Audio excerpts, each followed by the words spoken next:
चीज जो सजेस्ट कर रही है बेसिकली वो यही था एक्चुअली कि जो बिहेवियरिस्टिक स्कूल्स ऑफ साइकोलॉजी है उसको हम अपनी क्लासरूम प्रैक्टिसेस तक किस तरीके से लेकर के आए जी। उसमें हमने बिहेवियरिस्टिक स्कूल्स ऑफ साइकोलॉजी की जो बेसिक चंक्स थे, जो बेसिक कॉन्सेप्ट थे, उन कॉन्सेप्ट को लेकर के हम लोग आए थे। आज की चर्चा का विषय जो हमारा विशेष तौर पे है वो है हमारा competency based teacher education model. यानी एक टीचर एजुकेशन का वो मॉडल जो टीचर्स की कॉम्पिटेंसी बिल्डिंग पे फोकस करता है जी। Competency based teacher education model का मतलब है टीचर एजुकेशन का वो मॉडल जो टीचर्स की कॉम्पिटेंसी को फोकस करता है या कॉम्पिटेंसी को डेवलप करने की बात करता है एक्चुअली में जी। टीचर एजुकेशन का वो मॉडल जो तो वो टीचर्स की कॉम्पिटेंसी बिल्डिंग की बात करता है कि किस तरीके से टीचर्स में कॉम्पिटेंसी बिल्डिंग की जा सकती है, किस तरीके से कॉम्पिटेंस बिल्ड किया जा सकता है बेसिकली। तो जो कॉम्पिटेंसी बेस्ड मॉडल है इसको दूसरे शब्दों में हम लोग 4D model of teacher education कहते हैं। क्या कहते हैं? 4D model of teacher education कहते हैं जी। 4D model of teacher education कहते हैं, जहां पे एक डी का मतलब ड्रीम है, दूसरे डी का मतलब जी, दूसरे डी का मतलब डिस्कवर है, तीसरे डी का मतलब डिजाइन है और चौथे डी का मतलब डिलीवर है बेसिकली।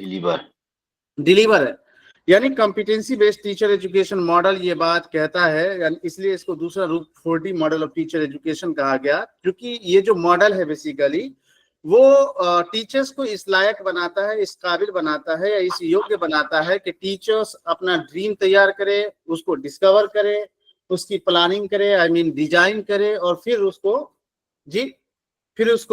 डिलीवर करे। इस माध्यम से, इस तरीके से हम टीचर्स के अंदर कॉम्पिटेंसी बिल्ड कर सकते हैं, कॉम्पिटेंसी डेवलप कर सकते हैं बेसिकली। क्योंकि इसमें जो ड्रीम है, जब तक आप ड्रीम तय नहीं करेंगे कि आपको क्या कुछ चाहिए, किस लेवल तक चाहिए, किस एक्सट्रीम तक आप जाना चाहते हैं, तब तक आप उसके लिए काम नहीं करेंगे। डिस्कवर, जब तक आप इंक्वायरी नहीं करेंगे, इन्वेस्टिगेट नहीं करेंगे, खोजेंगे नहीं, तब तक आपके अंदर कॉम्पिटेंसी बिल्ड नहीं होगा। डिजाइन का मतलब प्लानिंग है, प्रोस्पेक्ट्स है actually. And deliver means teaching है, यानी कि जब आप पढ़ाएं, जब आप डेमोन्स्ट्रेट करें, तो आपको इसके माध्यम से आप में कॉम्पिटेंसी बिल्डिंग होनी चाहिए, कॉम्पिटेंसी डेवलप होना चाहिए बेसिकली। क्योंकि जो competency based teacher education model है वो स्टूडेंट टीचर्स को या पर्सपेक्टिव टीचर्स को इस लायक बनाता है, इस काबिल बनाता है कि वो टीचर अपने से चीजों को एक्सप्लोर कर सके, चीजों को एक्सप्लेन कर सके और चीजों को डिस्कवरी कर सके, चीजों की खोज कर सके बेसिकली। क्योंकि कॉम्पिटेंसी बेस्ड टीचर एजुकेशन का ये मानना है कि क्लासरूम में जो आप थ्योरेटिकल चीजें पढ़ाते हैं उससे कुछ होना नहीं है जी। क्लासरूम में जो आप कुछ आवर के लिए इंटरेक्शन करते हैं, कंटेंट की डिलीवरी करते हैं, मियरली वो कंटेंट का रिपीटेशन है, मियरली वो टेक्स्ट बुक से लिए गए कंटेंट है जिसको आप डिलीवर कर रहे हैं, उससे कुछ होना नहीं है बेसिकली।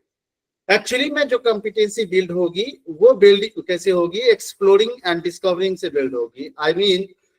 हम प्री सर्विस टीचर एजुकेशन को इस लायक बनाना चाहते हैं, इस काबिल बनाना चाहते हैं कि जो स्टूडेंट टीचर्स हैं, जो प्री सर्विस टीचर है, वो के लेसन को डिस्कवर करे, लेसन को एक्सप्लोर करे बेसिकली, और फिर उसके माध्यम से बच्चों को पढ़ाए ताकि बच्चों में भी वो एबिलिटी डेवलप हो सके। इज इट ओके जी? बातें समझ में आ रही है जी? Yes sir. हाँ, सो बेसिकली जो competency based teacher education model है इसको हम लोग 4D model of teacher education कहते हैं, जहां पे एक डी ड्रीम है, दूसरा डी डिस्कवर है, तीसरा डिजाइन है और चौथा डिलीवर है बेसिकली, जो प्री सर्विस टीचर्स की कॉम्पिटेंसी को बिल्ड करने की कोशिश करता है बेसिकली। तकरीबन 2016 के आसपास ministry of human resource and development, that means formerly known as MHRD, now ministry of education, ने टीचर के लिए एक फ्रेमवर्क जारी किया, एक फ्रेमवर्क बनाया बेसिकली, जिसमें उन्होंने टीचर्स के अंदर स्पेसिफिक स्किल्स, नॉलेज, उनकी बिहेवियरल रिक्वायरमेंट एंड उसको इस लायक बनाने की बात करी जिससे कि वो अपनी ड्यूटी को सही तरीके से परफॉर्म कर सके। आई मीन टीचर्स को इस तरीके से तैयार किया जाए कि टीचर्स अपनी ड्यूटी बेहतर तरीके से परफॉर्म करें, वो उनके पास स्पेसिफिक स्किल्स हो, स्पेसिफिक नॉलेज हो, एंड जो भी बिहेवियरल एडेप्टेशन के लिए रिक्वायरमेंट हो वो टीचर्स के पास हो। इसी मकसद से उन्होंने फ्रेमवर्क जारी किया था 2016 में, और उसी फ्रेमवर्क पर आधारित होकर के हमारा 4D मॉडल निकल करके आया, जिसको हम लोग competency based teacher education model कहते हैं बेसिकली। जी यस सर। तो बेसिकली जो 4D model of teacher education आया वो यानी कि dream, discover, design and deliver, basically वो टीचर्स की कॉम्पिटेंसी डेवलप करने में, टीचर एजुकेशन में टीचर्स की या प्री सर्विस टीचर्स की कॉम्पिटेंसी बिल्ड करने में सबसे इफिशिएंट माना गया। और इसी वजह से हम लोग ये कह रहे हैं कि टीचर एजुकेशन में 4D मॉडल का बेसिकली इस्तेमाल किया जाए, जहां पे न सिर्फ स्टूडेंट टीचर्स को बल्कि स्टूडेंट टीचर्स जब प्रैक्टिसेस करे तो जो लर्नर्स है, जो स्टूडेंट है, उनको भी एक्सप्लोर करने का मौका मिले, आई मीन उनको भी डिस्कवरी करने का मौका मिले, ताकि उनके अंदर एक्सप्लोरिंग एंड डिस्कवरी एप्टीट्यूड या एटीट्यूड पैदा हो सके। इज इट ओके जी? Is it okay? So basically यही है आपका competency based teacher education model, जो कि इस बात का एज्यूम करता है कि टीचर्स में, खास करके प्री सर्विस टीचर्स में, हमें कॉम्पिटेंसी डेवलप करनी है। और कॉम्पिटेंसी डेवलप करने के लिए MHRD ने जो फ्रेमवर्क जारी किया, उस फ्रेमवर्क के आधार पर उन्होंने 4D model of teacher education बनाया, जहां पे dream, discover, design and deliver है, जिसके माध्यम से स्टूडेंट टीचर्स की कॉम्पिटेंसी बिल्डिंग की जा सकती है।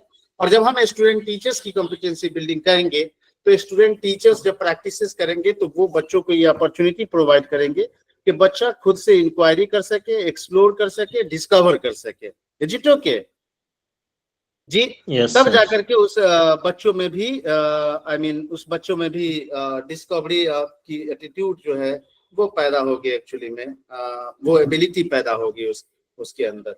So this is the competency-based teacher education model that is best fitted to 4D model that achieves to develop the competencies of pre-service teachers with a special reference to enhancing their discovery and exploring abilities among the pre-service teachers section. Is it okay?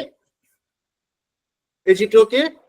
Yeah, yes sir. हाँ, next आइए आप inquiry oriented teacher education model, जिसको हम लोग Richard inquiry model कहते हैं। आपने पहले भी पढ़ा होगा कि इंक्वायरी ओरिएंटेड टीचर्स मॉडल को रिचार्ड सचमैन ने दिया था। बेसिकली रिचार्ड सचमैन का उद्देश्य ये है, बेसिकली वो चाहते हैं कि जो छात्र हैं, एक्चुअली अब यहाँ पे हम टीचर एजुकेशन में बात कर रहे हैं, दैट मीन्स टीचर एजुकेशन के छात्र की हम बात कर रहे हैं। वैसे inquiry oriented teacher education model, inquiry oriented model की अगर हम बात करेंगे तो वो जनरली सभी जगह लागू होगी, लेकिन हमारा जो पर्टिकुलर रेफरेंस है वो inquiry oriented teacher education model है, यानी हम टीचर एजुकेशन में इंक्वायरी करने की बात कर रहे हैं। तो रिचार्ड सचमैन कहते हैं कि उनका जो एम है वो है to teach the student at art of independent inquiry in a disciplined way. वो चाहते हैं कि छात्रों को डिसिप्लिन तरीके से, अनुशासित तरीके से, उनमें इंडिपेंडेंट तरीके से स्वतंत्रता पूर्वक जांच करने की कला, आई मीन इंक्वायरी करने की कला, इन्वेस्टिगेट करने की कला, एक्सप्लोर करने की कला डेवलप की जाए। बेसिकली रिचार्ड सचमैन का उद्देश्य है कि जो स्टूडेंट टीचर्स है, उस स्टूडेंट टीचर्स में इंडिपेंडेंट इंक्वायरी की एबिलिटीज पैदा करनी है, इंडिपेंडेंट एटीट्यूड पैदा करना है, डिसिप्लिन्ड वे में इंक्वायरी करने के लिए। क्योंकि जब हम किताब में से कोई कंटेंट को पढ़ाते हैं तो वो merely repetition of the content है बेसिकली। इसलिए हम चाहते हैं, आई मीन रिचार्ड सचमैन चाहते हैं कि स्टूडेंट टीचर्स के अंदर आई मीन इंडिपेंडेंट इंक्वायरी का एटीट्यूड पैदा किया जा सके, ताकि हम किसी चीज की खोजबीन कर सके। जनरल गोल क्या है? तो कहता है to develop the intellectual discipline and skill necessary to raise question and search out answer stemming from curiosity. हमारा सामान्य उद्देश्य ये है कि हम बच्चों में सवाल करने यानी प्रश्न उठाने की एबिलिटी को डेवलप करना चाहते हैं, उनके अंदर वो जिज्ञासा डेवलप करना चाहते हैं जिसके माध्यम से वो चीजों पर सवाल उठाए, चीजों को एक्सप्लोर करे, चीजों को इंक्वायरी करे और अपनी जो क्यूरियोसिटी है उसको सेटिस्फाई करे और उसके माध्यम से अपने अंदर स्किल डेवलप करे। ये हमारा जनरल गोल है। कुछ बेसिक एजम्पशंस है। Inquiry oriented teacher education model या इंक्वायरी मॉडल कोई नई बात नहीं है। इंसान हमेशा से, चाहे वो वैदिक पीरियड से लेकर के चले आइए, आई मीन दादा आदम अलैहिस्सलाम की पैदाइश से लेकर के अब तक 21st सेंचुरी तक आप देखिए, तो इंसान की एक बेसिक एजम्पशंस है, इंसान की एक बेसिक कैरेक्टरिस्टिक्स है कि इंसान जब भी किसी मसले में पड़ता है, किसी समस्या में पड़ता है, वो खोजबीन करने लगता है। चाहे वो पढ़ा हो, चाहे वो पढ़ा ना हो, घर की आई मीन होम मेकर्स हो या टीचर्स हो, इंसान हमेशा से जब भी किसी मसले मसाइल में पड़ा है, उस मसले मसाइल को सेटिस्फाई करने के लिए, उस समस्या को हल करने के लिए इंसान हमेशा से इंक्वायरी करता आया है। फर्क बस इतना है कि आप यहाँ पे फॉर्मल वे में इंक्वायरी की बात कर रहे हैं, बट इंसान हमेशा से इंक्वायरी करते आया है। यानी इंसान इंक्वायरिकल एटीट्यूड जो है वो इंसान की बेसिक कैरेक्टरिस्टिक्स है। हम में से दुनिया का कोई भी ऐसा इंसान नहीं है, चाहे वो कैसा भी काम करता हो, कोई भी ऐसा इंसान नहीं है जो अपनी रोजमर्रा जिंदगी में इंक्वायरी नहीं करता है। जी, कोई भी ऐसा इंसान नहीं। बल्कि इंसान तो छोड़िए, जानवर को भी जब भूख लगती है, जब प्यास लगती है, तो वो इंक्वायरी करता है, चीजों को ढूंढने निकलता है। Is it right or not? और अपनी नीड को सेटिस्फाई करता है। Am I talking right or not? Yes, sir. Absolutely right, sir. So this is the basic assumptions of inquiry-oriented teacher education model. The Richard Suchman doesn't talk about the hugely implications of the inquiry aptitude, or it says like the separated parts or strategies that should be integrated with the attitudes of the human organism.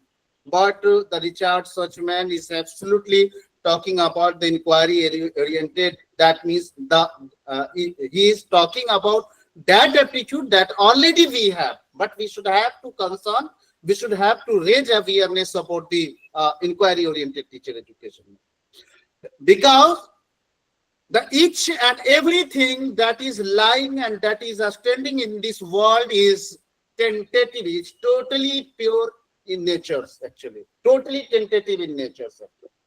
इस दुनिया में जो कुछ भी है सब के सब टेंटेटिव है, कोई भी चीज परमानेंट नहीं है, कोई भी चीज एब्सोल्यूट नहीं है। इस दुनिया में जितने भी चीज हैं वो सब के सब टेंटेटिव है, टेम्पोररी है, सबके सब अस्थायी है। अगर आपके पास कोई नॉलेज है, किताब है, कॉपी है, नोट्स है, आप उन चीजों को उन चीजों को लिख लीजिए, उन चीजों को रख लीजिए, उन चीजों को पढ़ लीजिए। वो हमेशा के लिए नहीं हो सकता, क्योंकि नॉलेज जो है वो जनरेट होता रहता है, उसकी नेचर बदलती रहती है। यही वजह है कि जब आप इंक्वायरी करेंगे तो रियल नेचर्स ऑफ नॉलेज से आपका पल्ला पड़ेगा।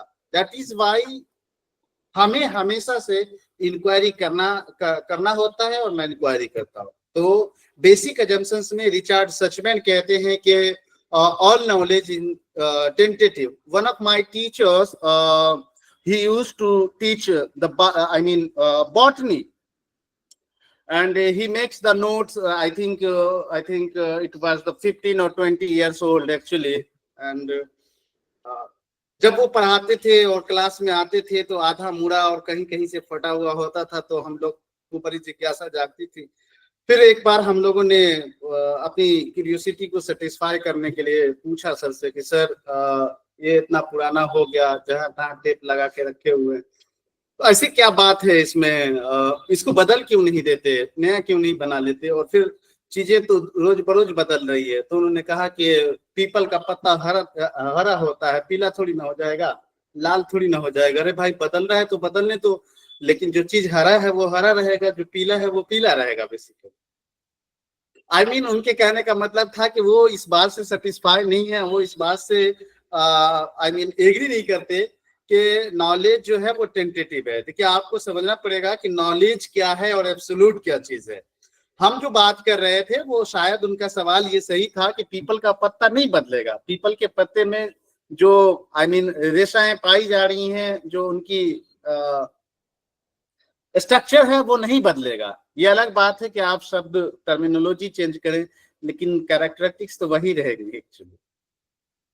बहरहाल रिचर्ड सचमैन कहते हैं कि सभी प्रकार की जो ज्ञान है, सभी प्रकार की जो नॉलेज है वो टेंटेटिव है एक्चुअली, सबके सब इम्प्योर हैं, सबके सब टेंटेटिव है। एंड दूसरी बात कहते हैं, दूसरी एजम्पशंस रिचर्ड सचमैन की ये है कि कोई भी इफेक्ट है, कोई भी घटना हुई है, कोई भी सिचुएशन हुआ है, ये पॉसिबल है कि उस सिचुएशन, उस घटना, उस इवेंट के पीछे एक से अधिक कारण हो सकते हैं। हमें उन सभी कारणों का पता लगाना चाहिए फॉर वाइडनिंग द अंडरस्टैंडिंग। अपनी समझ को समग्र बनाने के लिए, व्यापक बनाने के लिए हमें किसी भी इफेक्ट की, किसी भी प्रभाव की तमाम कारणों की समीक्षा करनी चाहिए, तमाम कारणों को रिव्यू करना चाहिए। किसी भी एक पहलू को लेकर के प्री जजमेंटल होना और किसी भी एक चीज को लेकर के बात करना रिचर्ड सचमैन के अकॉर्डिंग ये आई मीन एब्सोल्यूट को दर्शाता है।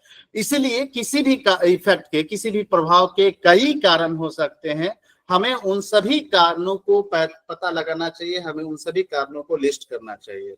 इज इट ओके जी? Is it okay? हाँ, Yes, sir. एंड दूसरी बात कहते हैं कि people inquire naturally when they are puzzled. जी,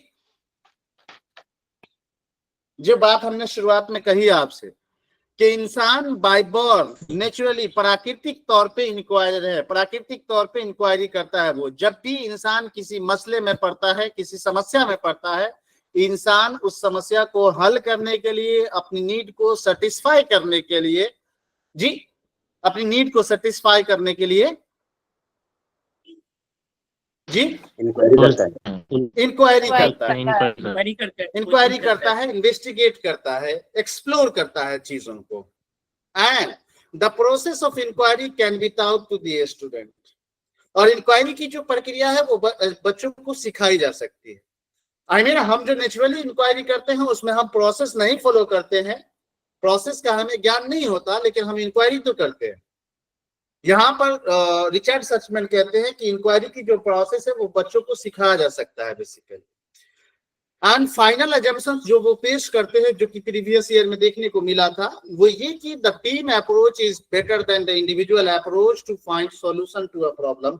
किसी भी समस्या के समाधान के लिए, किसी भी समस्या के समाधान के लिए खोजबीन करना, सामूहिक रूप से खोजबीन करना ज्यादा ज्यादा सफल हो सकता है। और व्यक्तिगत रूप से अगर आप खोजबीन करते हैं तो ऐसा नहीं कि सफल नहीं होंगे, लेकिन कामयाबी के चांसेस कम होंगे। अगर सामूहिक रूप से इंक्वायरी करते हैं, सामूहिक रूप से इन्वेस्टिगेट करते हैं, तो कामयाब होने के ज्यादा चांसेस, जी, कामयाब होने के ज्यादा चांसेस होगा बेसिकली। तो ये कुछ बेसिक एजम्पशंस थे जो आपको याद रखना है। रिचर्ड सचमैन कहते हैं, ये मानते हैं कि जो टीचिंग लर्निंग की प्रोसेस है, इसमें स्टूडेंट को ऑटोनोमस होना चाहिए एंड सेल्फ डायरेक्टेड लर्नर्स होना चाहिए बेसिकली। और ये जो inquiry oriented teacher education model है, बच्चों को ये अपॉर्चुनिटी देता है कि बच्चे लर्निंग की प्रोसेस में ऑटोनोमस हो और सेल्फ डायरेक्टेड हो बेसिकली। और बच्चे किसी भी कॉन्सेप्ट को, किसी भी अवधारणा को पजलिंग के माध्यम से सीखे, समस्या के माध्यम से सीखे, यानी समस्या धारक अप्रोच के माध्यम से या समस्या धारक दृष्टिकोण के माध्यम से बच्चा कोई भी चीज सोचे। इंसान जब किसी समस्या में पड़ता है तो समस्या का जो पहला स्वरूप हमारे सामने प्रस्तुत होता है, जो अटैक हमारे सामने होता है, उस इवेंट को उन्होंने डिस्क्रिपेंट इवेंट कहा है। जब भी कोई समस्या में आप पड़ते हैं तो पहला जो अटैक आपके पास आता है, जहां पे आप ये ऑब्जर्व करते हैं कि हमारे सामने वो समस्या है, उसको हम लोग कहते हैं डिस्क्रिपेंट इवेंट। डिस्क्रिपेंट इवेंट कहते हैं। जो कि प्रीवियस ईयर में आपको देखने को मिलेगा कहीं पे डिस्क्रिपेंट इवेंट क्या है। तो फर्स्ट इनकाउंटर जो है प्रॉब्लम से, first encounter I mean introduction जो है आपका प्रॉब्लम से, उस सिचुएशन को हम लोग डिस्क्रिपेंट इवेंट कहते हैं। Students are then instructed to propose hypothesis and ideas. इस तरीके की लर्निंग में inquiry oriented teacher education model में सबसे पहले हम डिस्क्रिपेंट इवेंट देते हैं, अर्थात बच्चों के सामने समस्यात्मक स्थिति पैदा करते हैं, बच्चों के सामने समस्या रखते हैं, आई मीन मसला क्रिएट करते हैं, हम बच्चों के सामने प्रॉब्लमेटिक सिचुएशन क्रिएट करते हैं। फिर बच्चे को कहते हैं कि इस प्रॉब्लम को या इस प्रॉब्लम का क्या सॉल्यूशन हो सकता है, या इस प्रॉब्लम को हल करने के लिए जो पॉसिबल चीजें हो सकती है वो उसको लिस्टिंग करिए, आई मीन हाइपोथेसिस बनाइए basically. That how explain the phenomenon by asking question that the teacher can answer with yes, no और maybe, इस तरीके का क्वेश्चन पूछिए। यानी कि डिस्क्रिपेंट इवेंट वो होगा जहां पे आप बच्चों को समस्या को इंट्रोड्यूस करेंगे। बच्चों के सामने पहली बार जब समस्या आप रखेंगे तो बच्चों के लिए वो जो इवेंट होगा वो इवेंट डिस्क्रिपेंट इवेंट कहलाएगा, और उसके बाद फिर बच्चों को आप इंस्ट्रक्ट करेंगे कि आप हाइपोथेसिस बनाइए कि किस तरीके से समस्या को हल किया जा सकता है, दूर किया जा सकता है, समाधान किया जा सकता है, समाधान किया जा सकता है। Inquiry training originated with the belief in the development of independent learner. जैसा कि हमने कहा आपसे, it's method require active participation in scientific inquiry.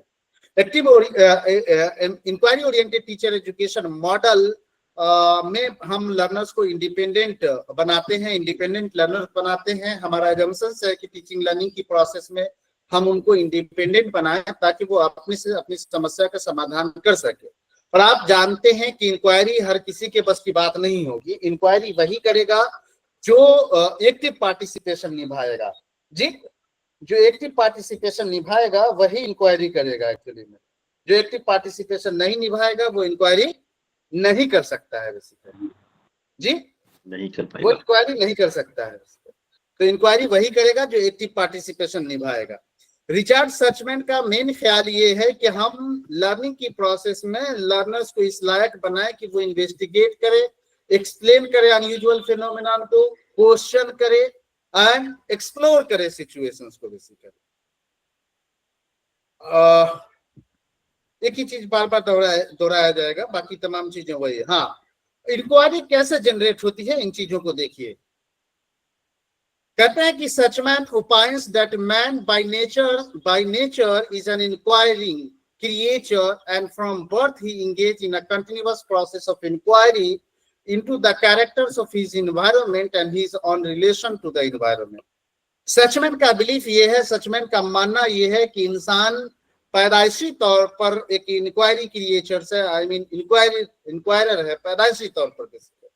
इंसान हमेशा से कंटिन्यूअसली इंक्वायरी करते आया है, हमेशा से जब भी किसी मसले मसाइल में पड़ा है तो वो अपने इन्वायरमेंट में अवेलेबल चीज, अवेलेबल थिंग्स, अवेलेबल कॉन्सेप्ट और अवेलेबल ऑब्जेक्ट की तलाश में रहता है, जिसके माध्यम से उसकी समस्या का समाधान जी होता है बेसिकली।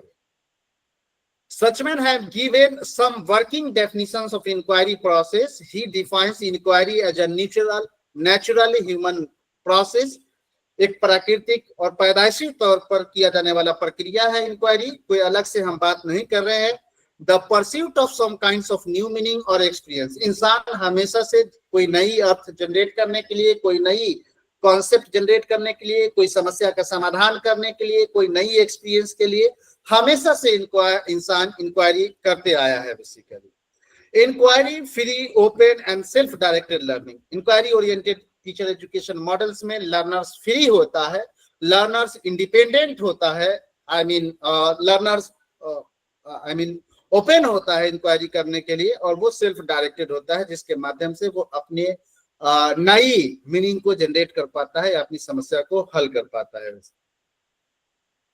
सर्चमैन की कुछ थ्योरेटिकल एजम्पशंस है जिसमें वो कहते हैं, जैसा कि हमने पहले भी कहा आपसे, कि people inquire naturally when they are puzzled. इंसान जब भी समस्या में पड़ता है वो प्राकृतिक तौर पे, प्राकृतिक रूप से वो इंक्वायरी करता है। They can become conscious of and learn to analyse their thinking stages. अगर इंसान अपनी सोचने के तरीकों पर गौर फिक्र करे, अपने सोचने के तरीके को बदले, तो इंसान अपनी इन्वायरमेंट में होने वाली तमाम तर घटनाओं की जानकारी रख सकता है। इंसान अपनी तमाम तर घटनाओं की जानकारी रख सकता है। रख सकता है बेसिकली, तमाम तरह की घटनाओं की जानकारी रख सकता है। And new strategies can be taught directly and added to the student existing one. कोई भी नई तकनीक, कोई भी नई चीज बच्चों को सिखाई जा सकती है और उनकी जो एग्जिस्टिंग स्कीमास है उसमें ऐड किया जा सकता है। Cooperative inquiry enriches thinking and help a student learn about the tentative natures of emergent knowledge and appreciate alternative explanations. जैसा कि हमने आपसे शुरुआत में कहा, ऊपर में कहा कि इंडिविजुअल अगर हम कोई चीज इंक्वायरी करते हैं, इन्वेस्टिगेट करते हैं तो कामयाब हो सकते हैं, इस बात में कोई शक नहीं। लेकिन अगर हम सामूहिक रूप से इंक्वायरी करें, इन्वेस्टिगेट करें तो कामयाब होने के ज्यादा चांसेस होते हैं। बेसिकली कामयाब होने के ज्यादा चांसेस हो सकते हैं। सो कोऑपरेटिव इंक्वायरी का यहाँ पे बात कर रहे हैं कि ऐसी strategies inquiry oriented teacher education model के अंदर अपनाई जाए जिसमें बच्चे एक दूसरे की सहायता करें, एक दूसरे से सीखे और ज्यादा से ज्यादा एक्सप्लोर कर सके। जब एक से अधिक लोग शामिल होंगे तो किसी भी नॉलेज के, किसी भी समस्या के तमाम तर पहलू की जांच की जा सकेगी। वैसे अगर आप अकेला कर रहे हैं तो तमाम पहलुओं का अहाता आप सही से नहीं कर पाएंगे जी, तमाम पहलू का अहाता आप सही तरीके से जी नहीं कर पाएंगे। लेकिन अगर ग्रुप में कर रहे हैं तो आपको अहाता करने में, तमाम पहलू को अहाता करने में, तमाम पहलू पर सोचने में, गौर व फिक्र करने में आसानी होगी, क्योंकि हर एक पहलू पे एक लोगों को असाइन किया जा सकता है और फिर वो लोग उस पर पर्टिकुलरली गौर व फिक्र कर सकते हैं, चिंतन मनन कर सकते हैं, जिससे किसी भी पहलू की वाइडनिंग अंडरस्टैंडिंग बनाई जा सकती है। प्रोसेस ऑफ इंक्वायरी में 4 प्रोसेस होते हैं। फेज 1 हमारा होता है। फेज 1 में हम इंक्वायरी करते हैं जहां पे teacher shows picture, video clip, authentic materials and ask what the children know and what they want to know. Phase 1 में इंक्वायरी की फेज कहलाती है जहां पे टीचर कोई रियल ऑब्जेक्ट, कोई रियल सिचुएशन, कोई वीडियोस क्लिप, कोई ऑडियोस, कोई मटेरियल या कोई इवेंट बच्चों को शो करते हैं, दिखाते हैं बेसिकली, और फिर बच्चों को पूछते हैं कि इस इवेंट के संबंधित में वो क्या जानते हैं और क्या कुछ जानना चाहते हैं। सो फर्स्ट जो स्टेज है आपका फेज 1 जिसमें आप इंक्वायरी करते हैं, वहां पे आप बच्चों को इंगेज करने के लिए कुछ पिक्चर, कुछ वीडियोस क्लिप, कुछ ऑडियो मटेरियल्स या कोई इवेंट या कोई डेमोन्स्ट्रेशन आप बच्चों के सामने करते हैं, यानी एक समस्या पैदा करने की कोशिश करते हैं, आप एक प्रॉब्लमेटिक सिचुएशन क्रिएट करने की कोशिश करते हैं। फिर बच्चों से पूछते हैं कि आप इस बारे में क्या जानते हैं और क्या जानना चाहते हैं। उसके बाद फेज 2 में हम कहते हैं कि जो आप जानना चाहते हैं उसको आप क्या कीजिए जी, जो आप जानना चाहते हैं उसको क्या कीजिए, एक्सप्लोर कीजिए, पता लगाइए। एंड फेज 3 में इन्वेंशन या experimental, childrens invent, investigate based on their design and plan. यहाँ पे अब चिल्ड्रंस जो है वो इंक्वायरी करेगा, इन्वेस्टिगेट करेगा, मटेरियल क्रिएट करेगा, कंटेंट जमा करेगा, आइडियाज जमा करेंगे basically. And phase 4 that is called reflection, जहां पे चिल्ड्रंस अपनी खोज को, अपनी समझ को, अपनी नॉलेज को, अपने ज्ञान को बच्चों के सामने यानी पूरी क्लासरूम के सामने प्रेजेंट करेगा, जहां पे हम एक दूसरे को अप्रिशिएट करेंगे, जहां पे हम एक दूसरे से सीखेंगे और उनको वो अपॉर्चुनिटी प्रोवाइड करेंगे कि वो उस पर गौर व फिक्र कर सके, चिंतन मनन कर सके, सवाल उठाएंगे एंड मजीद क्लैरिफिकेशन हम देंगे, आई मीन उनके कॉन्सेप्ट को क्लियर करने की कोशिश करेंगे। Is it okay? Is it okay? Yes sir. So inquiry oriented teacher education model में 4 फेजेस है। फेज 1 हमारा है जी, फेज 1 हमारा है इंक्वायरी, जहां पे इंक्वायरी जहां पे हम चिल्ड्रंस को प्रॉब्लमेटिक सिचुएशन क्रिएट कर देते हैं। फेज 2 एक्सप्लोर करने की अपॉर्चुनिटी प्रोवाइड करते हैं। फेज 3 में लर्नर्स एक्चुअल इंक्वायरी करता है, इन्वेस्टिगेशंस करता है, कंटेंट जमा करता है। एंड फेज 4 में जो कंटेंट उसने जमा किया, जो इंक्वायरी किया उसने, जो कुछ उसने पाया, अब उसको वो क्या करेगा, अब उसको वो क्या करेगा, रिफ्लेक्ट करेगा, प्रोजेक्ट करेगा, उसको जो है कि फीडबैक प्रोवाइड किया जाएगा, जो कुछ उसने सीखा है, जो कुछ उसने समझा है। इज इट ओके और नॉट? यस जी सर, ये रोजर तो- बाइबी का 5 से कुछ मिलता जुलता नहीं है? हाँ बिल्कुल बिल्कुल, रोजर बाइबी 5 की बात करते हैं उस, और कैरेक्टरिस्टिक्स जो है वो इंटरसेक्टिंग है बेसिकली। वहां भी हम इंगेज करने के लिए सिचुएशन क्रिएट कर रहे थे, यहाँ भी हम इंगेज करने के लिए सिचुएशन क्रिएट करते हैं। वहां भी एक्सप्लोर करने की अपॉर्चुनिटी प्रोवाइड कर रहे थे, यहाँ भी हम एक अपॉर्चुनिटी प्रोवाइड कर रहे हैं। बस एक चीज की कमी है, वो है यहाँ पे, वो है हमारा एंगेजमेंट। एंगेजमेंट तो है ही ना, इंक्वायरी में तो आपने एंगेज किया है ना। इवैल्यूएशन, इवैल्यूएशन का फुकदान है, इवैल्यूएशन नहीं देखने को मिलेगा, क्योंकि यहाँ पे जो है जब रिफ्लेक्शन के स्टेज में आएंगे, तो जब आप प्रोजेक्ट करेंगे तो आपके साथी और आपके टीचर जो है वो आपको वो आपको गाइड करेंगे, वो आपको आपका इवैल्यूएशन करेंगे, वो आपको फीडबैक प्रोवाइड करेंगे। तो वो अपॉर्चुनिटी मिसिंग है, बाकी तकरीबन 5 से मिलता जुलता है। Is it okay? Yes sir. Sir ये सर जो इंक्वायरी मॉडल जो है ये कंस्ट्रक्टिव अप्रोच कहलाएगा पूरा? कौन मॉडल? Inquiry oriented? हाँ हाँ जी, इसको हम मतलब कंस्ट्रक्टिव अप्रोच कह सकते हैं ना सर? हाँ बिल्कुल कह सकते हैं। और हालांकि आप मतलब स्टूडेंट फ्रेंडली कहें, है ना, तो वो ज्यादा बेहतर रहेगा, क्योंकि कंस्ट्रक्टिविज्म की फिलॉसफी तो लागू हो रही है, लेकिन फिर कंफ्यूजन तब आएगा जब पर्टिकुलर कंस्ट्रक्टिविज्म की बात करेंगे। तो इस बात में कोई शक नहीं है कि बच्चों को इंक्वायरी करने की, एक्सप्लोर करने की अपॉर्चुनिटी प्रोवाइड करता है, तो इस बात से जाहिर है कि वो कंस्ट्रक्टिविज्म अप्रोच की जो झलक है वो देखने को मिलती है। ओके? नहीं सर, इस मॉडल को जैसे हम लोग प्री सर्विस इन सर्विस दोनों जगह इस्तेमाल करते हैं इंक्वायरी मॉडल को। तो सर मतलब उस हिसाब से कंस्ट्रक्टिव अप्रोच उसको बोल सकते हैं। प्री सर्विस में इन सर्विस में इस्तेमाल करिएगा तो कंस्ट्रक्टिव बेस्ड अप्रोच होगा। नहीं मतलब जिस हिसाब से अप्रोच की एक अलग मैटर है ना। बात ये है कि पूरा अप्रोच है इन्वेस्टिगेशन वगैरह का, टोटल इन्वेस्टिगेट करने के बाद एक मतलब नया नॉलेज मतलब क्रिएट करता है, तो उस हिसाब से बिल्कुल। तो ये इसलिए मैंने कहा ना कि वो इंटरसेक्टिंग एस्पेक्ट है, कैरेक्टरिस्टिक्स रिफ्लेक्ट हो रहे हैं बेसिकली। लेकिन समस्या तब आएगी जब 5 मॉडल को और inquiry oriented teacher education model को डिफरेंशिएट करना पड़ेगा, जब एक बार में दोनों को अलग करना पड़ेगा, फिर आपको समस्या तब होगी बेसिकली, है ना। हाँ, लेकिन ये सच है कि दोनों में मीनिंग जनरेट हो रहे हैं, दोनों में इंक्वायरी करने का मौका मिल रहा है, दोनों में एक्सप्लोर करने की अपॉर्चुनिटी मिल रही है। Is it okay? Yes sir. चलिए नेक्स्ट आइए भाई, इधर पार्ट सी की तरफ आइए। पार्ट सी में पार्ट बी का टेस्ट असाइन कर दिया, पार्ट बी का टेस्ट असाइन कर दिया गया होगा। आई होप असाइन किया हुआ है ना टेस्ट? जी ये सर असाइन किया हुआ है और 1 तारीख को ओवर होगा। ऑन हो जाएगा सर 10:05 अभी ओपन हो जाएगा, क्लास के बाद ओपन हो जाएगा। सो अटेम्प्ट करके आइएगा कल। और हम बात करने जा रहे हैं पार्ट सी की बेसिकली, है ना। पार्ट सी में आप देखिए तो इन सर्विस टीचर एजुकेशन की बात करता है पार्ट सी। मतलब पूरी यूनिट जो है वो इन सर्विस टीचर एजुकेशन पर आधारित है, इन सर्विस टीचर एजुकेशन पर बेस्ड है बेसिकली।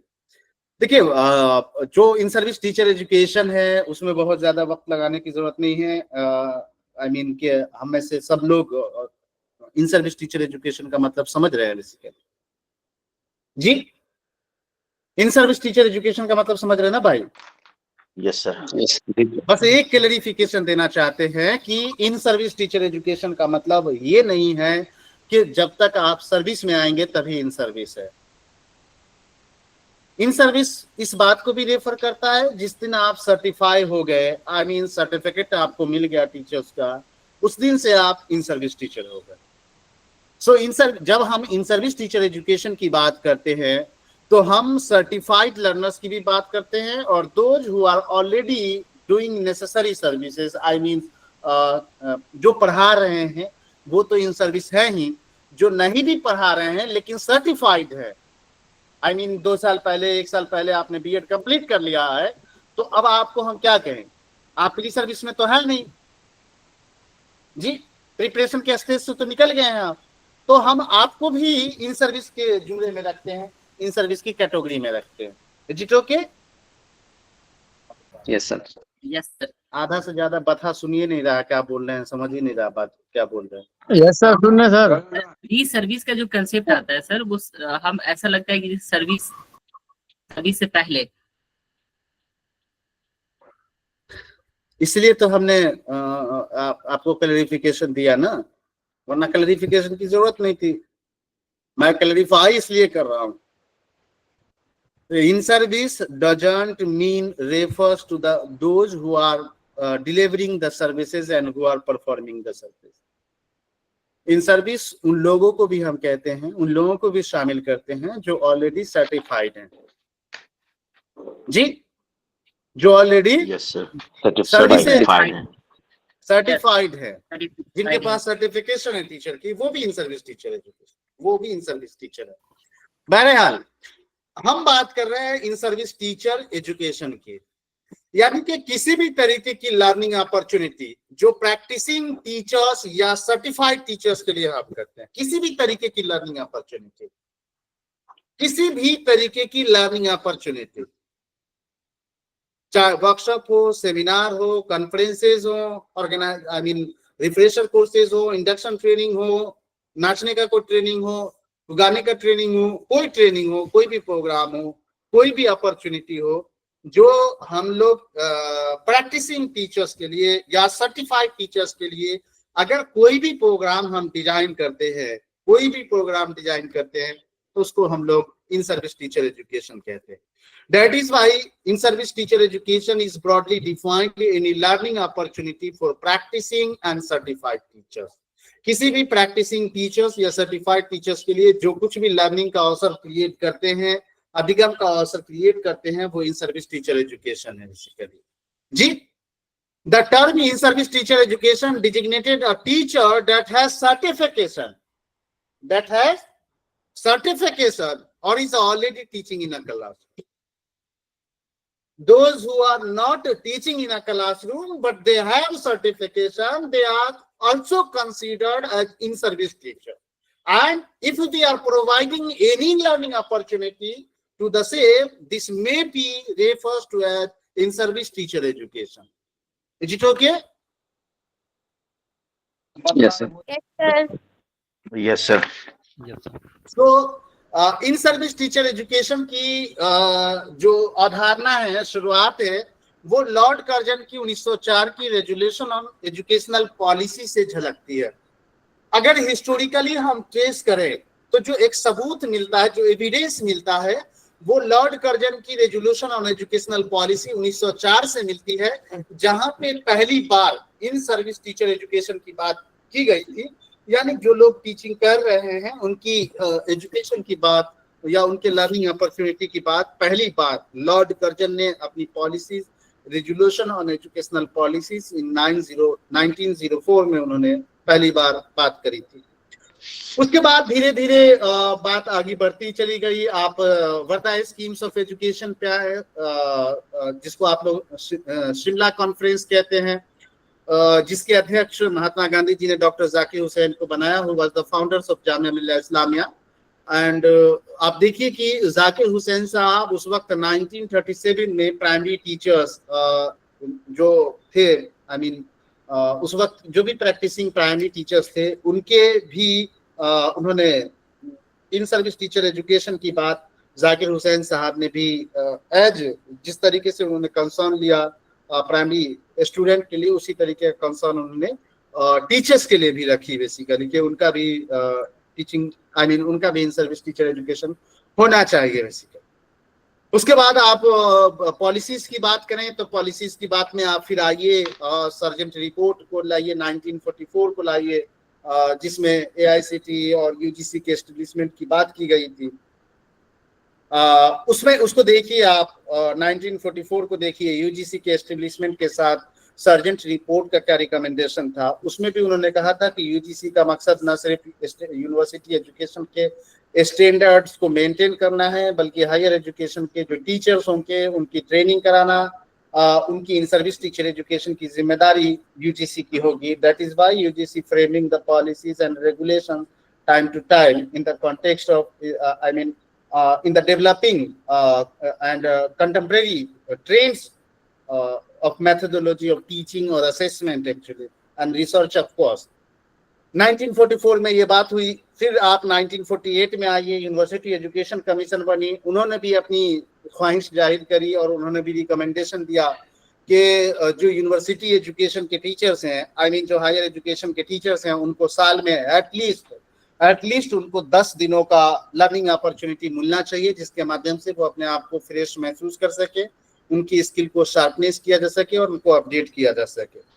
फाइनली आप मुदालियर कमीशन या सेकेंडरी एजुकेशन कमीशन 1952 और 53 को देखिए। इन्होंने भी इन सर्विस टीचर एजुकेशन पे अच्छा खासा जोर दिया, बल्कि इन सर्विस टीचर एजुकेशन के लिए इन्होंने एक्सटेंशन सर्विसेज की बात करी कि भाई इनको सिर्फ इन सर्विस टीचर एजुकेशन में ये नहीं है कि आप गवर्नमेंट जो है वो इनको इन सर्विस टीचर एजुकेशन प्रोवाइड करें, बल्कि आप पॉलिसीज इस तरीके से बनाइए कि जो प्रैक्टिसिंग टीचर्स है, जो इन सर्विस टीचर है, अगर वो कुछ करना चाहते हैं, आगे पढ़ना चाहते हैं, अगर आगे कुछ हासिल करना चाहते हैं, तो उनके लिए स्पेस रखिए ताकि वो कोई चीज पढ़ सके। फॉर एग्जांपल अगर प्राइमरी टीचर्स है, वो सेकेंडरी टीचर्स बनना चाहता है, तो वो ओपन रखिए ताकि वो सेकेंडरी टीचर्स बन सके।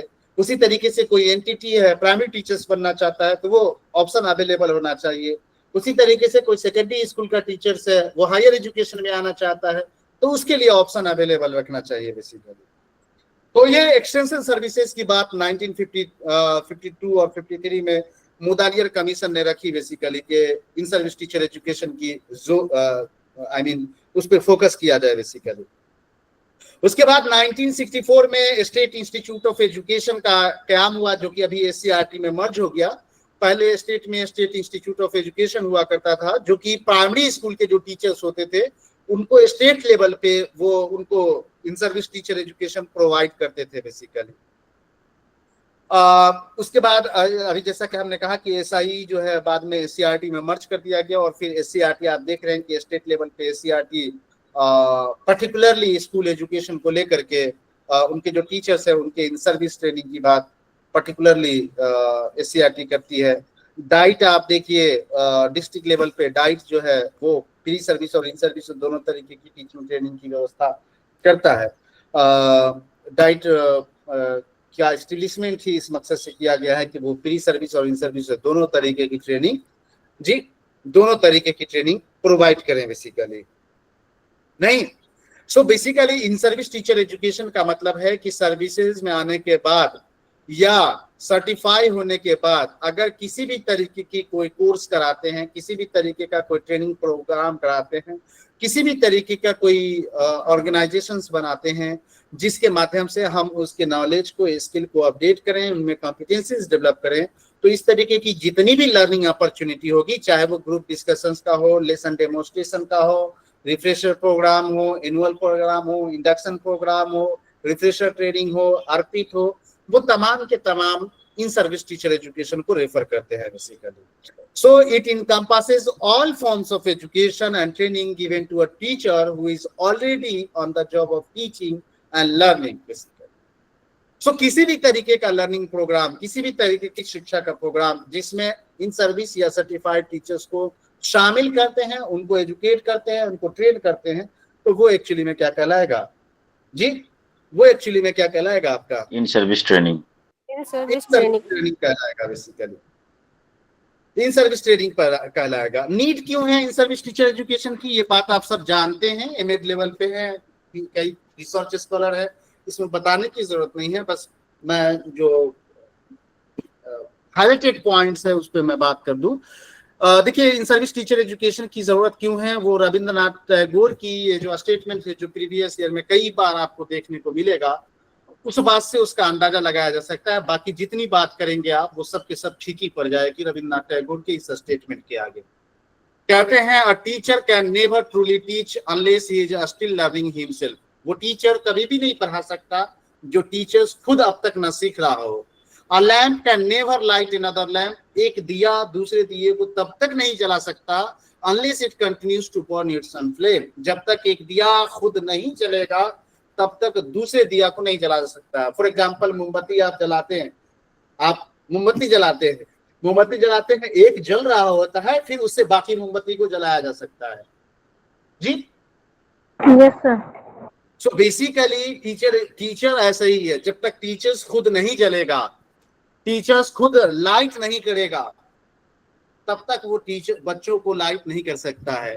सो कहते हैं the teacher who come to the end of his subject, who has no living traffic with his knowledge but merely repeat his listen to his student can only load their mind and he cannot quicken them।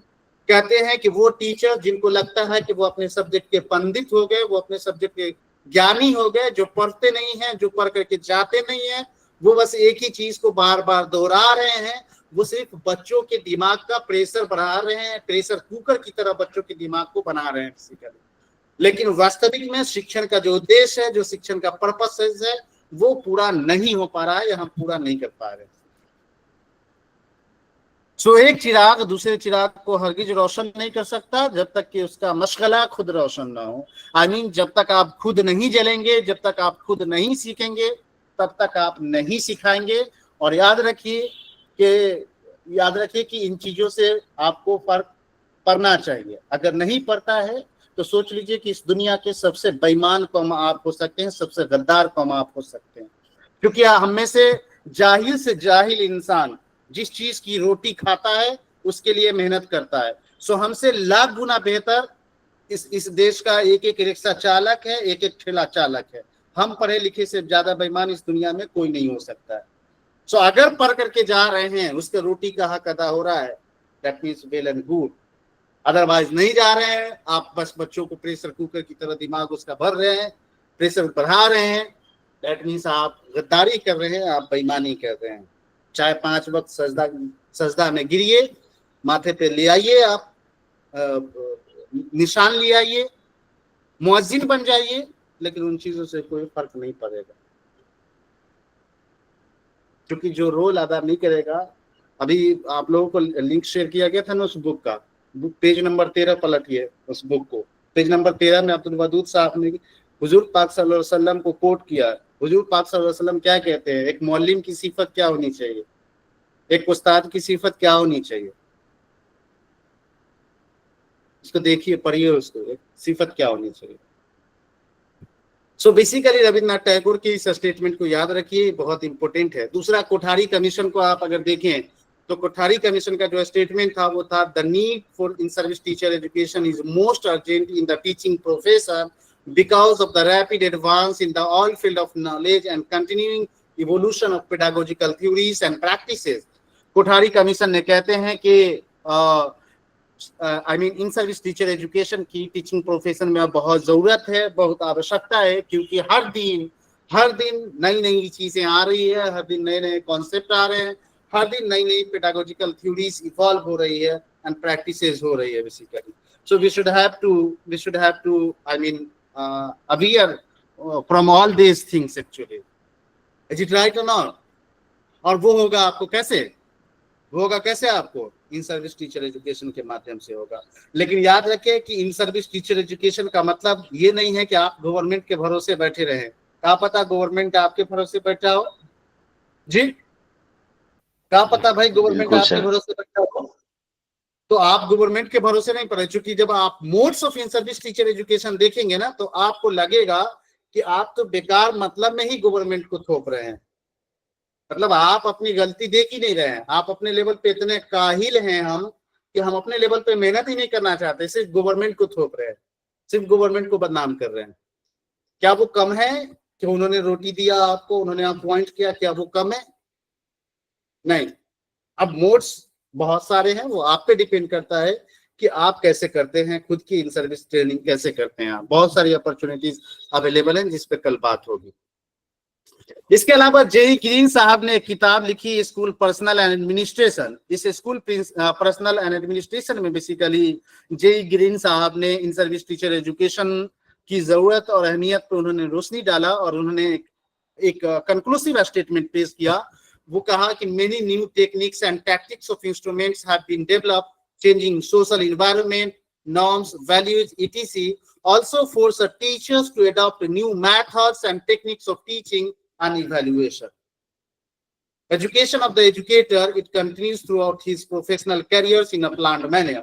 Basically JE Green साहब ने जो किताब लिखी school personal and administration, इसमें इन service teacher education की जगह पे उन्होंने जो टर्मिनोलॉजी यूज किया वो एक्सटेंशन सर्विसेज यूज किए और कहा कि हर दिन नई नई चीजें इवॉल्व हो रही है, बहुत सारी चेंजेस हुई हैं, बहुत सारी चीजें बदली है। बेसिकली नए मेथोडोलॉजीज आए हैं, नए चैलेंजेस हमारे सामने आए हैं। 21st सेंचुरी का लर्नर्स डिजिटल लर्नर्स है और डीजी गॉगी खोज रहा है, डीजी असेसमेंट खोज रहा है बेसिकली, और वो क्लासरूम में इंटरेक्ट नहीं हो रहा, क्लासरूम में सुनना नहीं चाहता है हमें। ये तमाम तर चैलेंजेस हमारे लिए आज आ रहे हैं और बिना इन सर्विस टीचर एजुकेशन के आप एब्सोल्यूट हो जाएंगे जी, आप एब्सोल्यूट हो जाएंगे, हम एब्सोल्यूट हो जाएंगे। सो हमें इन तमाम चीजों से, इन तमाम बदलती दुनिया से, बदलती सोसाइटल नेचर से, बदलती नेचर्स ऑफ द लर्नर से, बदलती learning style of the learner से, बदलती असेसमेंट स्टाइल से हमें एडजस्ट करना होगा। और वो एडजस्टमेंट करने का सिंपल तरीका है इन सर्विस टीचर एजुकेशन, जिसमें आप सिर्फ गवर्नमेंट के भरोसे नहीं बैठेंगे बल्कि आप अपने लेवल पे इनिशिएटिव लेंगे और उस इनिशिएटिव के माध्यम से आप अपने आप को डेवलप करेंगे। इज इट ओके और नॉट? एंड ऑफ कोर्स आप जब आप अपना इन सर्विस टीचर एजुकेशन करेंगे, आप अपना प्रोफेशनल डेवलपमेंट करेंगे, तो चाहे वो टीचर एजुकेशन हो, वो स्कूल एजुकेशन हो या हायर एजुकेशन हो, तमाम जगह पे क्वालिटी देखने को मिलेगा। क्योंकि मैं पहले भी कह चुका हूँ कि अगर पेट में दर्द है उसकी स्पेशल दवा है, घुटने में दर्द की एक स्पेशल दवा है। अगर पेट में दर्द हो रही है तो उसको घुटने की दर्द की दवा से कामयाब नहीं बनाया जा सकता है। सो सारी दर्दों का जो एकमात्र इलाज है वो है टीचर एजुकेशन। जब तक टीचर एजुकेशन सही नहीं होगा तब तक दुनिया की कोई भी प्रोफेशन सही नहीं हो सकती। तो टीचर एजुकेशन में अगर इंप्रूवमेंट आएगा, इन सर्विस टीचर एजुकेशन सही तरीके से कराए जाएंगे तो बाकी तमाम प्रोफेशन में क्वालिटी को इंश्योर किया जा सकता है बेसिकली।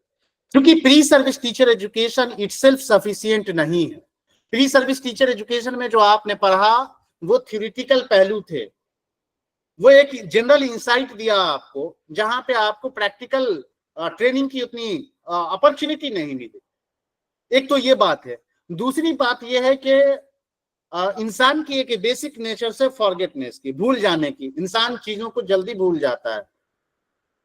तो जब हम इन सर्विस टीचर एजुकेशन कराते हैं तो फिर उन चीजों को हम याद दिलाते हैं आपको जी।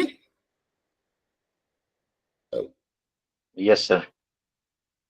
जब आप प्री सर्विस में कोई चीज सीखते हैं वो भूल जाते हैं, और भूलने का एक मेन कारण है कि वहां पे थ्योरेटिकल बातें होती है और वहां पे प्रैक्टिकल एप्लीकेशन नहीं हो पाता, इसलिए हम चीजों को भूल जाते हैं। और अगर हम इन सर्विस टीचर एजुकेशन करेंगे तो इसके माध्यम से जो चीजें आप भूल गए हैं उनको याद कराया जा सकता है बेसिकली। ऑब्जेक्टिव्स देखिए इन सर्विस टीचर एजुकेशन के, वैसे तो ऑब्जेक्टिव्स रविन्द्रनाथ टैगोर की वो स्टेटमेंट से बाकी तमाम चीजें, चाहे नीड हो, ऑब्जेक्टिव हो, सबके सब फीका पड़ गया, लेकिन फिर भी चीजों को देख लीजिए एक नजर। देखिए इन सर्विस टीचर एजुकेशन जरूरी क्यों है बेसिकली। इनिशियल पीरियड में जब हमें तैयार किया गया, प्री सर्विस टीचर एजुकेशन हमें दिया गया, उस वक्त कई तरीके के डिफेक्ट और एरर हो सकते हैं। एक नेचुरल एरर है, नेचुरल डिफेक्ट है एक्चुअली, जो कि हो सकता है। उन एरर को, उन डिफिशियंसीज को दूर करने के लिए इन सर्विस टीचर एजुकेशन की जरूरत है। क्योंकि इन सर्विस टीचर एजुकेशन में आप अगर कोई एक्शन लेंगे तो उसका असर बच्चों की जिंदगी पे पड़ेगा, जबकि प्री सर्विस में इसका डायरेक्ट इम्प्लीकेशन वहां पे नहीं हो रहा था। तो अब उस डिफेक्ट को दूर करना हमारे लिए बहुत अहम हो गया है, क्योंकि यहाँ पे अगर कुछ गड़बड़ होगा तो किसी की जिंदगी हमारी वजह से बर्बाद हो सकती है। दैट इज वाई तमाम तरीके की डिफिशियंसीज, तमाम तरीके की डिफेक्ट को दूर करने के लिए इन सर्विस टीचर एजुकेशन की जरूरत है। आपको अपडेट करने के लिए, आपको अपग्रेड करने के लिए, आप में एडवांसमेंट लाने के लिए, आप में नई स्किल इंस्टॉल करने के लिए, नए नॉलेज इंस्टॉल करने के लिए, आपको नई रोल के लिए तैयार रहने के लिए या नई रोल को तैयार करने के लिए, प्रिपेयर करने के लिए इन सर्विस टीचर एजुकेशन की जरूरत है बेसिकली। दूसरी बात, टीचर्स एजेंट ऑफ चेंज है, whether it is a social change, whether it is a political change, whether it is a economical change or cultural change or religious changes in the society. Every changes begins from the teachers, whether the teachers is a positions of school education entity or primary education, or whether it is the teachers of higher education. The every changes will guide to teacher actually. So that is why you should have to perform the role of change agent in the society, in the spheres, in the cultures, in the school and university basically. So in service teacher education के माध्यम से हम आपको इस changing role के लिए हम आपको तैयार करते हैं बेसिकली।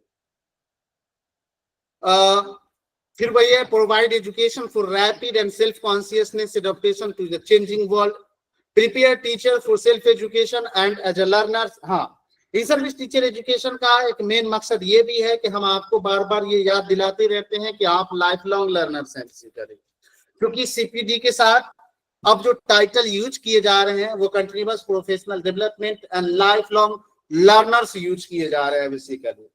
सो आप पहले से जानते हैं, हम सब जानते हैं कि जो टीचर्स होगा वो लाइफ लॉन्ग लर्नर्स होगा, और लाइफ लॉन्ग लर्नर्स बनाने के लिए इन सर्विस टीचर एजुकेशन की जरूरत है basically. Prepare teachers for utilising all the formal and informal agencies of education. आपको इसलिए भी आपको तैयार करना है, इन सर्विस टीचर एजुकेशन देने हैं ताकि हम बार बार आपको बताते रहें कि कौन कौन सी एजेंसीज हैं जो आपको कंट्रीब्यूट कर सकता है, आपके बच्चे को कंट्रीब्यूट कर सकता है, आपको सपोर्ट कर सकता है, टीचर एजुकेशन को सपोर्ट कर सकता है, ऐसी कौन कौन सी एजेंसीज हैं आपको ये बात बताते हैं ताकि आप उनसे कोलैबोरेशन कर सके, कोलैब स्थापित कर सके और फिर बच्चों की बेहतरी के लिए, सोसाइटी की बेहतरी के लिए काम करें basically. Make them understand and face in time new situation coming up in society and prepare their student for the new economic, social and cultural challenges. अभी हम लोग बात कर रहे थे, ऊपर में अभी हमने बात किया कि पहले के बनिस्बत अब हम सोसाइटी को देखते हैं तो उसकी नेचर से बिल्कुल बदल चुकी, आवश्यकता बदल चुकी, एस्पायरेशन बदल चुका, तरीके बदल चुके, लोगों के सब कुछ बदल चुका है। और इस बदलती दुनिया में बदलते रोल जो रोल आपका शिफ्ट हो रहा है, उसके लिए इन सर्विस टीचर एजुकेशन की बहुत जरूरत है basically. And in service teacher education should not treated as the formal training program and formalities for something that has been created and that has been performed by the government and teachers actually.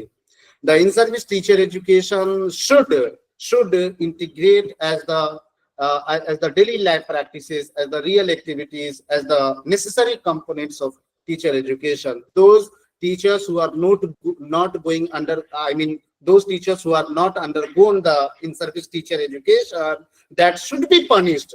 And I must assure that the government of Bihar has taken good initiative in this regard. Those who are not attempting the in-service teacher education are reducing their salaries actually, punishing them. And आज आप पैसा लेने के लिए, आज आप सुविधा लेने के लिए बाल बच्चा छोड़ करके सबको जा रहे हैं, लेकिन कल आपको बहुत समस्या थी, ये है, वो है, लंद है, फंद है, लेकिन जबरदस्ती किया गया, गले पे छुरी डाली गई, फिर आपको दिखा, फिर आप करने लगे। और शर्मिंदगी होनी चाहिए हमें। हम पाठ पढ़ाते हैं, हमारे गर्दन पे कोई छुरी रखे तो शर्मिंदगी नहीं तो और क्या होनी चाहिए भाई। And to provide incentive to the teachers to function more efficiently. Of course, teachers को आप प्रोत्साहन दीजिए, इंसेंटिव दीजिए ताकि वो बेहतर तरीके से काम करें। Those who are performing unique activities, those who are using their all, those who are taking the initiative as their own learners, and the practices that has been taken, that has been practiced, that has been doing is a real exemplary of the teaching profession, and it should be considered as the as the new initiative, and we should have to appreciate them actually. Not only government, सिर्फ government के भरोसे नहीं initiative, बल्कि हम आप भी initiative ले सकते हैं. So to help the teachers to know their problems and solve them by pooling their resource and wisdom. हमारे पास माना की रिसोर्स की कमी है. कहते हैं ना कि फैज अहमद फैज साहब की एक शेर है कि एक तर्जे तगाफुल है सो वो उनको मुबारक, एक तर्जे तगाफुल है सो वो उनको मुबारक, एक अर्जे तमन्ना है सो हम करते रहेंगे. जो रिसोर्स की अनअवेलेबिलिटी है, जो क्राइसिस है, वो रहेगा, वो कमी है, वो एग्जिस्ट कर रही है, लेकिन एक अर्जे तमन्ना है सो हम करते रहेंगे. जो है, जो हमसे हो पाएगा, जो हमसे परफॉर्म हो सकता है, हम उसके लिए मेहनत करेंगे. Is it right or not जी? Absolutely right, sir. So to help teachers to imply more effective methods of teaching, इस पर कोई बात नहीं करेंगे. To help the teachers to get acquainted with modern technique in education, इस पे भी कोई बात नहीं करेंगे. To broaden the mental outlook of the teacher education, I mean teacher in service teacher education के माध्यम से हम आपकी जो समझ है उसको व्यापक बनाते हैं, समझ को बढ़ाते हैं, वाइडनिंग करते हैं. क्योंकि हम ये समझते हैं एज ए टीचर, हम ये समझते हैं कि हमारा काम सिर्फ पढ़ना है, आई मीन सिर्फ और सिर्फ पढ़ाना है. पर्टिकुलर टाइम जो है हमें वो गुजारना है, पर्टिकुलर टाइम हमें देना है, जबकि हमारा ये रोल नहीं है. क्योंकि हमारा जो मैटर है वो थोड़ा दूसरे किस्म का मैटर है. टीचर एजुकेशन, टीचर का मैटर थोड़ा दूसरे तरीके का मैटर है. ऐसे ही आपको थोड़ी ना इतना बड़ा दर्जा समाज में दिया गया है. रिलीजियस पहलू में भी देखिए तो कितना बड़ा दर्जा दिया गया है. उसी तरह रावण जब मर रहे थे तो राम जी लक्ष्मण को भेजते हैं रावण के पास. क्योंकि आप सब जानते हैं रावण बहुत ज्ञानी थे जी, रावण बहुत ज्ञानी था भाई.